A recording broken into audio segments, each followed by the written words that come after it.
Hello friends. देखिए, जैसा कि हमने आपको बताया कि अफर्मेशंस कैसे काम करती हैं और कैसे इसको आप यूज़ करके अपनी लाइफ को चेंज कर सकते हैं।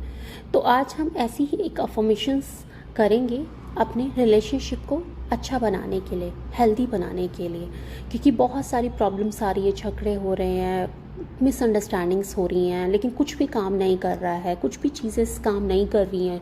हम कितनी भी कोशिश कर ले, हमारे बीच में चीज़ें शॉर्ट नहीं हो रही हैं, चीज़ें सॉल्व नहीं हो रही हैं, कुछ ना कुछ प्रॉब्लम हो रही हैं। मतलब कहीं ना कहीं स्ट्रेस का एक माहौल बना पड़ा है, क्योंकि रिलेशनशिप का ना क्या होता है कि डायरेक्ट असर पड़ता है हमारे ब्रेन पर कह लो, या हमारी एनर्जीज़ पे कह लो, या हमारी लाइफ पे कह लो। ठीक है, तो अगर वो अच्छे से हेल्दी चलेगा तो हमारी लाइफ भी बहुत हेल्थ पे भी बहुत फ़र्क पड़ता है, बहुत हेल्दी वे में चेंज हो जाती है। और लाइफ की बाकी चीज़ें जो होती है ना, जो ये आपकी सक्सेस हो गई है, आपका हेल्थ हो गया है, कहीं ना कहीं आपके रिलेशनशिप से डायरेक्टली अफेक्टेड होते हैं। क्योंकि अगर आप यहाँ पर डिस्ट्रैक्टेड रहेंगे, अपने रिलेशनशिप में सेटिस्फाई नहीं रहेंगे, तो आप सक्सेस में कितनी भी कोशिश कर लेंगे कि आपके माइंड में वो कहीं ना कहीं वो चीज़ें स्टक हो चुकी हैं कि आपकी पर्सनल लाइफ सही नहीं चल रही है। तो आप प्रोफेशनली कितना भी कुछ कर लें, वो सेट नहीं चलेंगे, क्योंकि हर इंसान है तो इंसान ही, और इंसान की कुछ ना कुछ नीड्स होती हैं कि वो भी किसी को प्यार करे, उसे भी कोई प्यार करे, कोई उसके साथ हो, कोई वो किसी के साथ हो। मतलब हम इसको कहेंगे कि हर इंसान एक सोशल एनिमल होता है, और उसको सोसाइटी की या लव की, कंसर्न की, प्यार की, अपनेपन की ज़रूरत होती ही है। ठीक है, तो आज हम एक हेल्दी रिलेशनशिप को अच्छा बनाने के लिए इसी के बारे में बात करेंगे। हमारे लाइफ में कैसे हमारे जो रिलेशनशिप हैं बहुत अच्छे हो जाएं, जिसकी वजह से हमारी लाइफ बहुत हैप्पी और बहुत सेटिस्फाइड हो जाए। ठीक है, तो क्या करना है, हमने अफर्मेशंस की मदद से इस चीज़ को हासिल करना है। चलो हम सीधे अफर्मेशंस पे आते हैं। लास्ट में मैं आपको बताती हूँ कि अफर्मेशंस को बेस्ट टाइम कौन सा है यूज़ करने का, और कैसे उसको बहुत जल्दी रिजल्ट पाया जा सकता है यूज़ करके। ठीक है, सबसे पहले हम अफर्मेशंस को लिख लेते हैं। जो भी मैं आपको बोल रही हूँ, जितने भी पॉइंट्स बोल रही हूँ, आप एक कॉपी पेन लें और इसको लिख लें। जैसी आप लिख रहे हो उसको अपनी लैंग्वेज में बोलना शुरू करेंगे। ठीक है, उसको अपनी लैंग्वेज में बोलना शुरू करेंगे, उतनी ही इजीली आपको वो चीज़ें हो पाएंगी। तो बिना टाइम वेस्ट किए हम अपनी अफर्मेशंस लिख लेते हैं। ठीक है, फर्स्ट, मैं प्यार और रिस्पेक्ट से भरी हुई हूँ, भरा हुआ हूँ।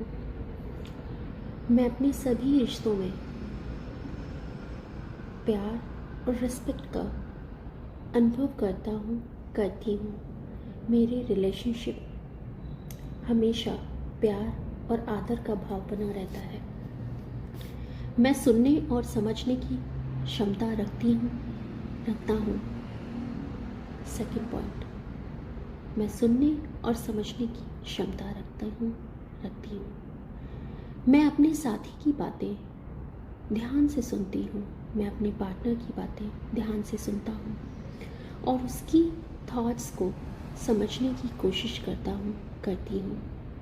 मेरे थ्रू दिया गया समय और फोकस हमारे रिलेशनशिप को और स्ट्रॉन्ग बनाता है।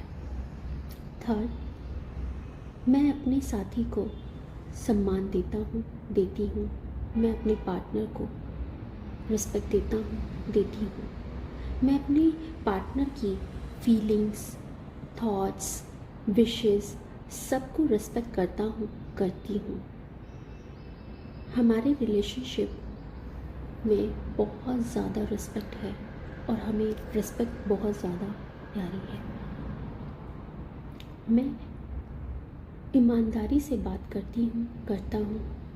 मैं अपने पार्टनर से हमेशा कुछ नहीं छुपाती हूँ।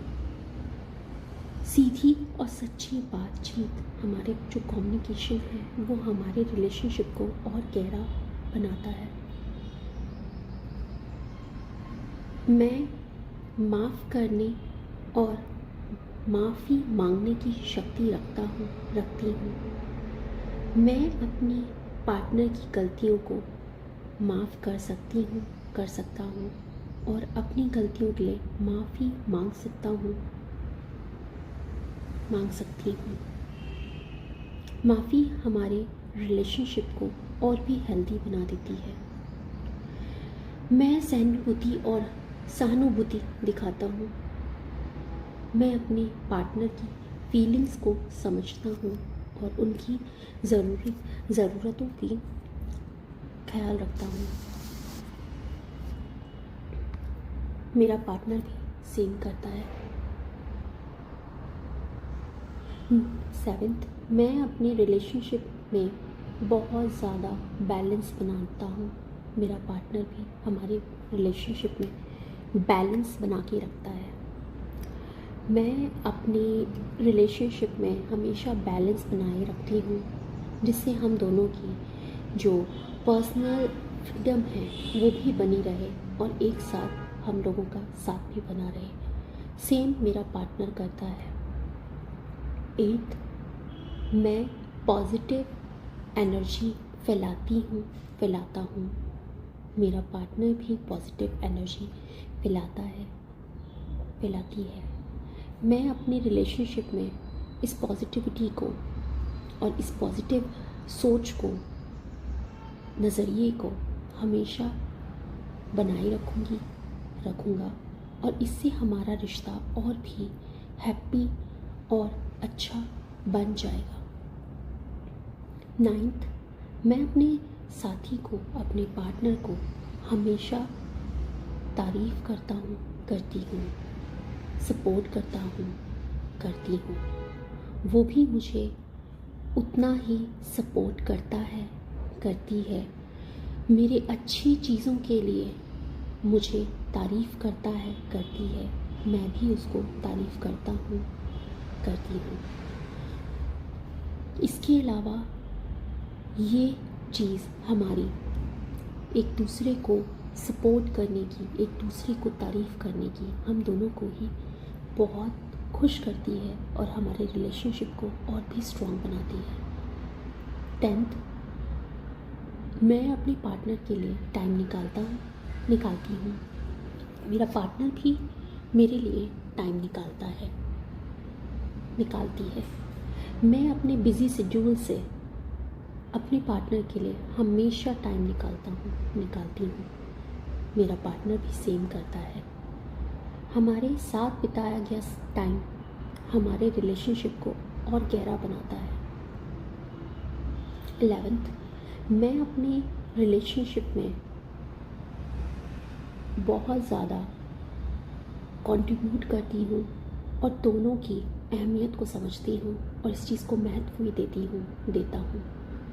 मैं अपने पार्टनर के साथ हर कदम पर सपोर्ट करती हूँ और इससे क्या है, हमारे जो रिलेशनशिप है और भी स्ट्रॉन्ग बन जाते हैं। मेरा पार्टनर भी मुझे उतना ही सपोर्ट करता है, कितनी भी मुश्किल क्यों ना हो, हर मुश्किल का सामना करने में मदद करती है और मैं भी ऐसा ही करता हूँ। ये कुछ 11 अफर्मेशंस हैं जो आपने लिखनी है पॉइंट्स में। उसके बाद इनको रिपीट मोड पे हर एक पॉइंट को 2-2 बार रिपीट करके आपने इस चीज़ को लिखना है और इसको क्या करना है कि रिकॉर्ड कर लेना है अपनी आवाज़ में। अपने फ़ोन में रिकॉर्डिंग ऑन करके इस चीज़ों को रिकॉर्ड कर लेना है और जब आप इस चीज़ को रिकॉर्ड कर लेंगे तो आप रिकॉर्ड करने के बाद क्या है कि देखिए, यही चीज़ मैंने आपको बताई थी कि मैं लास्ट में बताऊंगी कि इन सारे पॉइंट्स को जैसे आपने लिख लिया है, अब इसको अपनी आवाज़ में रिकॉर्ड कर लिया है, इसे क्या करेंगे आप अपने फ़ोन में रिकॉर्ड करने के बाद रात को जैसे ही आपको नींद आने लगे आप बेड पे चले जाते हैं, 10 times breathe in breathe out. ये 10 टाइम्स उनके लिए बोल रहे हैं जो नॉर्मल, जिनको बहुत ज़्यादा थॉट्स आ रही है, गलत थॉट्स आ रही है, तो उसके लिए क्या है कि जितनी बार आप ये करेंगे, 1 गिलास पानी पी, पहले रिलैक्स करें अपने माइंड को, थोड़ा सा पॉजिटिव स्टेट ऑफ माइंड में लेके आए, पॉजिटिवली फील कराएं उसको कि हम जो करने वाले हैं ये एक्सपेरिमेंट, ये कंफर्म हो पाएगा। ये एक्सपेरिमेंट नहीं है, ये एक मैजिक है, ये एक जादू की छड़ी है जो हमारे रिलेशनशिप को बहुत अच्छा बना देगा और इसके बाद हमारी प्रॉब्लम कभी नहीं आएंगी।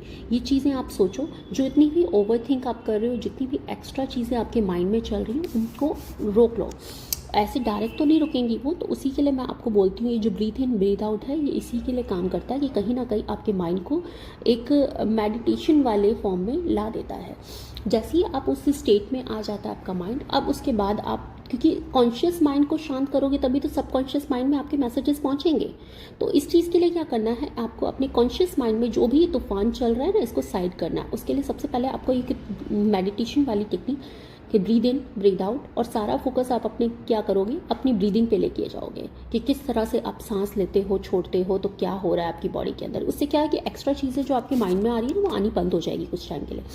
अब आपको नींद भी आनी शुरू हो रही है और आप नींद के लिए सो रहे हैं, तो अब वो हेडफोन लगाएंगे और वो जो आपने रिकॉर्डिंग जो मैंने बोला, ये 11 अफर्मेशंस जो आपने लिखी हैं डबल डबल टाइम पर बोल के रिकॉर्ड की हैं, उनको क्या करना है कि उनको आपको सुनना है, उनको सुनते हुए सोना है। क्योंकि आपको मैंने बताया है अपनी पुरानी वीडियोस में कि आपका सबकॉन्शियस माइंड क्या होता है, डे टाइम में 75% काम करता है, जो कि नाइट टाइम में क्या हो जाता है 90% एक्टिव हो जाता है। क्योंकि इस टाइम पर क्या है कि आपका कॉन्शियस माइंड शांत होने लग जाता है। और तो सबकॉन्शियस माइंड पे एक बार चीज़ें बिलीव पहुंच गया ना उस टाइप का, तो उसी टाइप की चीज़ें जिसे आपने सुना होगा ना एनर्जी ऑरा, उसी टाइप का क्रिएट होना शुरू हो जाता है। और इस चीज़ का आपकी लाइफ में बहुत ज़्यादा इम्पैक्ट पड़ता है। आप इसे करके देखें और ये सोच के ना करके देखें कि मैं करके देख रहा हूँ, इसको पूरे ट्रस्ट के साथ पूरे बिलीव के साथ करें और मेरी गारंटी है कि ये चीज़ें आपकी लाइफ में मैजिक की तरह काम भी करेंगी। Okay, thank you. बाकी खुश रहें, आबाद रहें, जहाँ रहें अच्छे रहें। बाय।